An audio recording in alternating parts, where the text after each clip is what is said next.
Assalamualaikum warahmatullahi wabarakatuh. Alhamdulillahirabbil alamin. Asyhadu an la ilaha illallah wa asyhadu anna Muhammadar Rasulullah. Raditu billahi rabbah wa bil islami dina wa bi Muhammadin nabiyya wa rasula. Rabbi syrah li sadri wa yassir li amri wahlul 'uqdatam min lisani yafqahu qawli.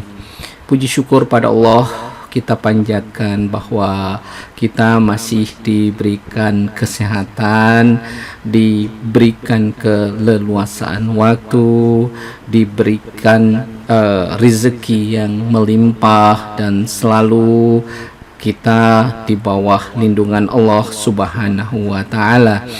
Pada kesempatan ini kita akan membahas, kita akan membicarakan tentang leguminosa pohon ya. Leguminosa pohon sudah barang tentu dalam bentuk pohon, yaitu kalau kita sering memberikan nama itu adalah gamal atau disebut juga Gliricidia sepium.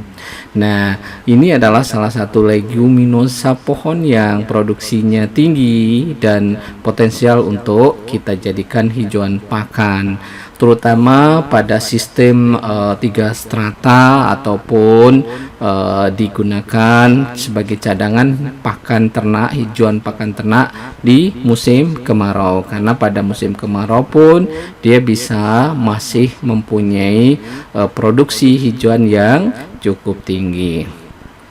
Nah, nama umum yang sering kita dengar ya kalau di Indonesia itu adalah gamal ya. Di beberapa daerah banyak ya macam-macam namanya. Nah, yang secara umum kita kenal dengan nama gamal.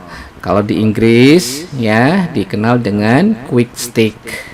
Nah, kalau di Filipina agak lucu ini ya, dikenal dengan nama kakawati ya. Kakawati, bukan kakaweti atau kakatono atau kakak yang lain ya.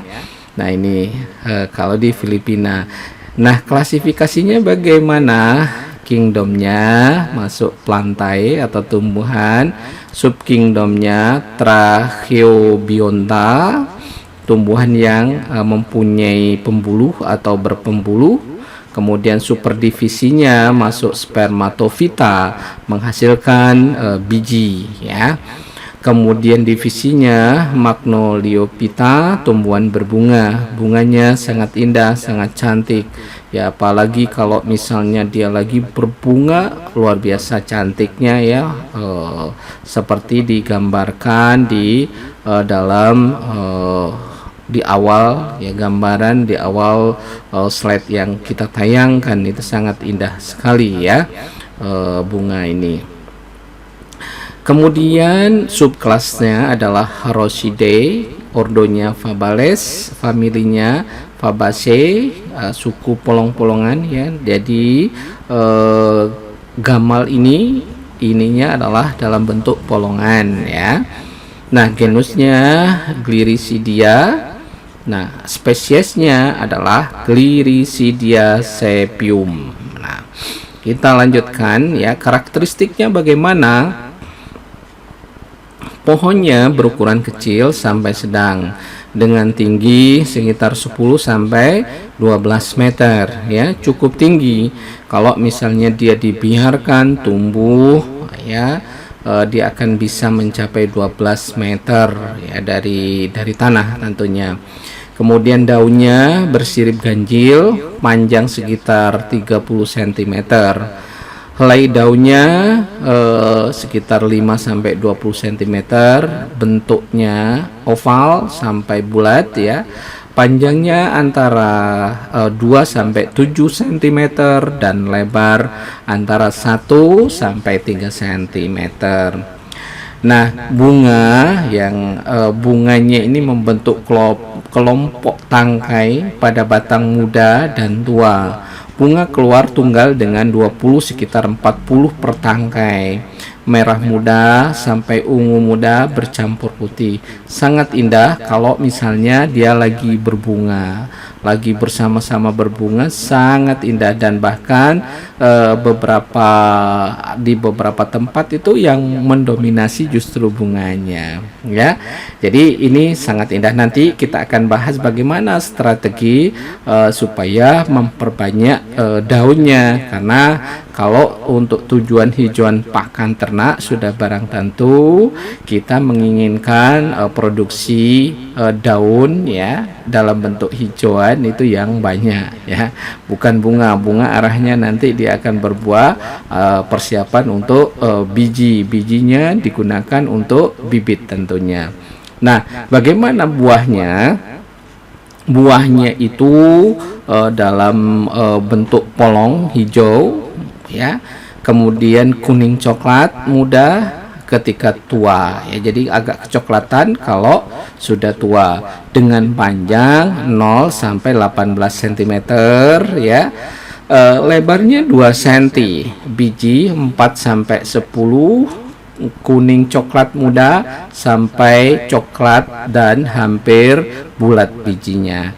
Nah, itu gambaran secara umum karakteristik dari Gliricidia sepium atau dikenal dengan sebutan gamal, ya.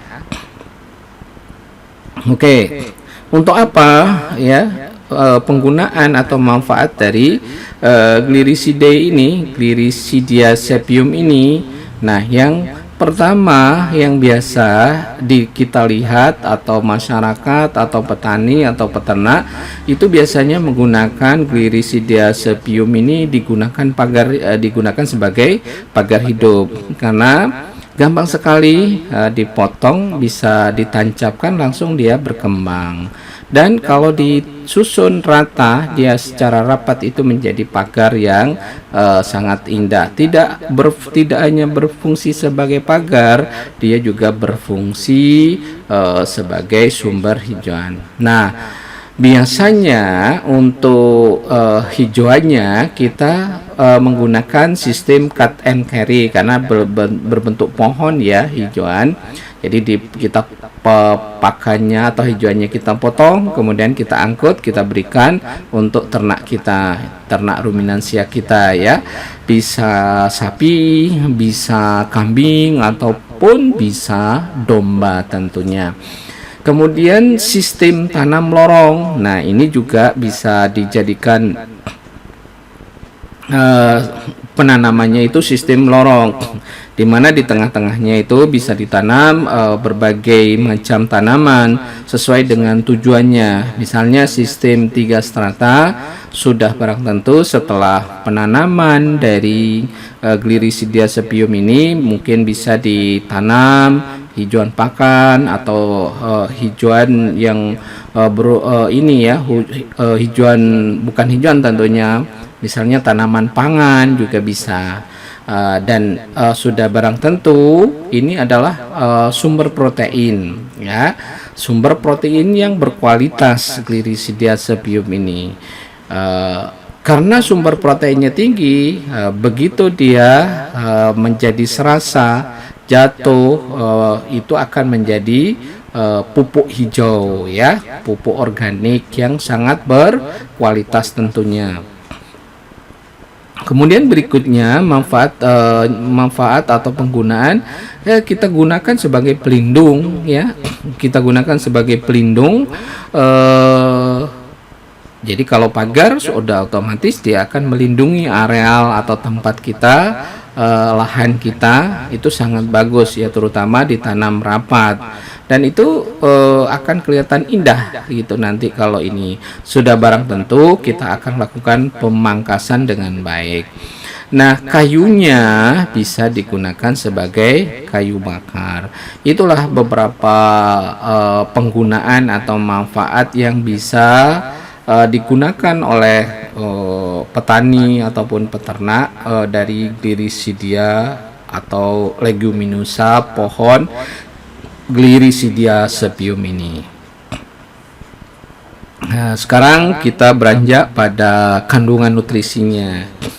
Kandungan nutrisinya cukup tinggi ya, dengan kadar protein kasar berkisar antara 18 sampai 30%, dan kecernaan in vitro antara 60 sampai 65%, dengan perkecualian terhadap palatabilitas ya. Jadi palatabilitas antar ternak ataupun variasi kualitas nutrisi antara provenan ya.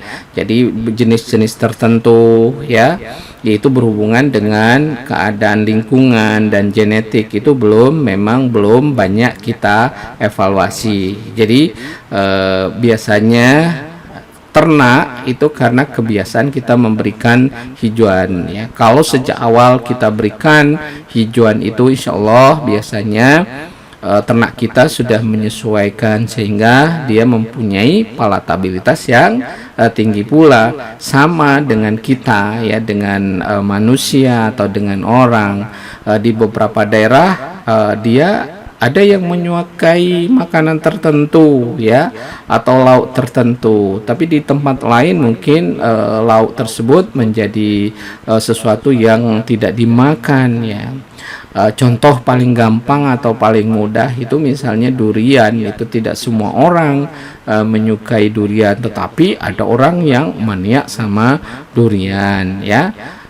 Itu hal-hal yang wajar saja ya, kesukaan ternak juga demikian. Oke, kita lanjut. Produksinya bagaimana? Nah, produksinya untuk bahan kering pada suatu penanaman hijauan, produksi tahunan daun mencapai antara 5 sampai 16 ton per hektar bahan kering, cukup besar ya, atau bisa mencapai 43 ton per hektar daun segar ya. Kalau bahan kering itu adalah kondisi sudah dalam skala lab ya, dengan ukuran bahan kering, dan itu terstandar nantinya. Nah, bagaimana gugur daun ya? Yang parah terjadi itu biasanya pada masa pembungaan dalam musim kering tahunan. Jadi ada masanya dia itu berbunga, mempersiapkan untuk memproduksi polong atau bijinya. Nah, ini kalau kita menginginkan hijauannya, kita harus melakukan strategi. Jadi panen daun pada awal musim kering akan menunda pembungaan. Jadi panennya itu adalah pada awal musim kering, itu akan menunda pembungaan, sehingga kita bisa atur produktivitas hijauannya supaya bisa tinggi. Kemudian menghindari atau membatasi kehilangan gugurnya daun ya, dan memaksimalkan pertumbuhan ulang. Nah, dengan strategi pemanenan ini akan kita dapatkan produksi hijauan pakan ternaknya itu akan tinggi nantinya. Ya, tinggal pintar-pintar kita melakukan strategi supaya produksinya tinggi. Kemudian bagaimana untuk produksi ternaknya? Biasanya digunakan sebagai hijauan segar ya, dan sumber protein, tetapi mungkin saja atau bisa jadi sebagai pakan tunggal di musim musim kering. Nah, ini kembali kita jelaskan ya, bahwa salah satu keunggulan leguminosa pohon itu dia mempunyai kemampuan di saat musim kemarau, dia masih mempunyai daun atau masih hijauan pakannya masih ada. Kalau rumput biasanya di musim kemarau itu sudah pada mengering. Nah, oleh karena itu di dalam kita melakukan strategi misalnya dengan sistem 3 strata, kita itu disarankan untuk demikian. Jadi kontinuitas hijauan pakan itu bisa terjamin sepanjang tahun. Jangan sampai ada fluktuasi. Jadi pas musim kemarau misalnya kita kekurangan hijauan, sementara musim penghujan sangat melimpah. Nah, ini tergantung kita melakukan strategi bagaimana memanage lahan hijauan kita supaya sepanjang tahun itu kita punya hijauan pakan ternak itu yang berkualitas, sehingga Kadang ternak kita itu kalau tidak diberi pakan yang sesuai dengan kemampuan genetiknya, sudah barang tentu dia tidak akan menampilkan pertumbuhan yang optimal. Sementara ya biasanya di musim-musim kita menjual, misalnya musim Idul Adha ya, pada hari raya Idul Adha itu kan kecenderungan dan kadang-kadang di musim kemarau di mana pakan susah, otomatis itu akan berdampak pada produk dagingnya yang kita lihat atau kita punyai pada sapi kita ya. Nah, kalau bisa kita upayakan seoptimal mungkin, tetap hijauan pakan kita terjamin, apakah dia musim penghujan ataupun musim kemarau. Alhamdulillah kita punya dua musim ya. Mungkin akan berbeda strateginya kalau di daerah yang 4 musim atau daerah temperate ya. Oke, tingkat pemberian seringkali antara 1-3% ya dari berat badan untuk sapi dan kambing. Kemudian peningkatan kenaikan bobot badan, berat badannya sekitar 25% telah dilaporkan pada beberapa sapi dara yang digembalakan pada campuran rumput ya dengan gamal ini atau dengan Gliricidia sepium ini. Nah, sementara produksi bijinya menghasilkan banyak sekali bijinya ya. Nah, ini juga harus kita mempunyai strategi juga. Apakah kita mau menanam bijinya untuk bibit yang baru atau kita potong, kita tanam, itu juga bisa. Nah, biji yang dilepaskan dari buah polong ya melalui ledakan, jadi meletus dia buah polong dengan jarak lontaran itu bisa cukup luas ya, cukup jauh, bisa mencapai 40 meter. Nah, sementara produksi biji bervariasi dalam beberapa varietas tanaman ya, berkisar antara 75 kg per hektar untuk Bell-in Preface ya, dan sekitar 180 kg per hektar pada Monterico ya, didasarkan pada 7 biji per polong dan berat biji 8.000 biji per kilogram. Itu beberapa hal yang kita akan kuatkan nanti atau kita bahas nanti lebih panjang lagi. Ini gambaran secara umum ya, dan produksi dari hijauan pakan ternak Gliricidia sepium atau dikenal dengan gamal. Demikian yang bisa kami sampaikan ya. Tetap semangat, salam sehat, salam bahagia, salam untuk keluarga Anda semua di mana Anda saja berada. Tetap jaga protokol COVID, karena bagaimanapun kita berharap kita akan bisa menghindari pandemi ini ya. Nasrun minallah fatun qarib. Wassalamualaikum warahmatullahi wabarakatuh.